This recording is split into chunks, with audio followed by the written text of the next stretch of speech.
economic disparity in the city. And so what happens when you talk about the $890 million economic impact that is projected around Mardi Gras, what that means is that people are spending their money in businesses throughout the community. And so both private revenue is generated by those businesses that enables those businesses to employ people, to pay their bills, and to make investments in the future of their business.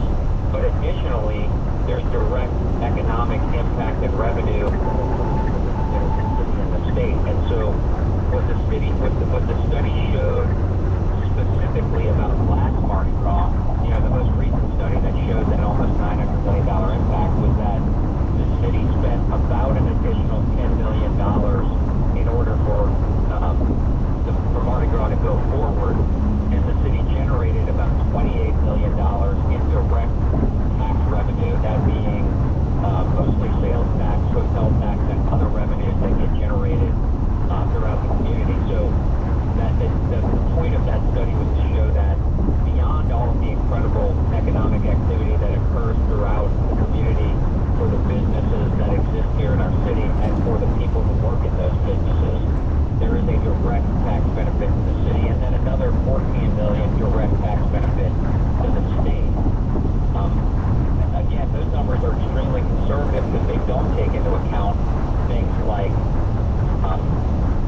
income tax and other things that businesses are paying and that individuals are paying off of the dollars that they're generating that are being spent during that event. So, yeah, it's pretty difficult to say exactly where each tax dollar ends up going, but the gist of it is that not only is there tremendous economic activity, which is what we all hope for whenever there's any kind of event going on, but there's also direct tax revenue going back to the city, filling up the coffers, not only covering the expenses that are associated with the event, but actually, profiting so that those dollars can be spent on things like roads, police and fire protection, and all of the other things that are essential to the operations of any community. And while you will recall that at one time, I don't know what the standard is now, that any new dollar coming into this economic region will turn over 7 times.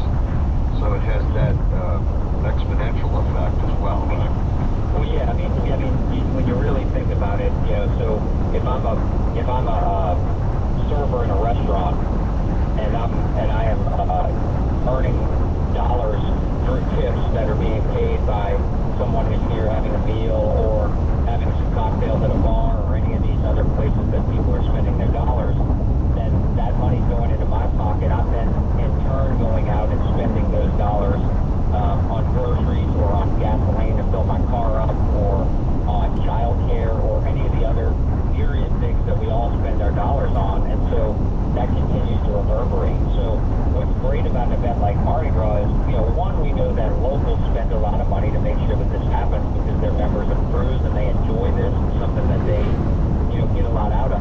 But two, it's the new dollars that are coming in from visitors that are going out of the pocket of someone from some other place into the pocket of people who live here in our community, and then get spent here again in our community as you do all the other things that are associated with living your life. And so that's where that reverberation effect comes into play, and that's where the economic impact really gets large, because it does keep turning over time and again throughout the community.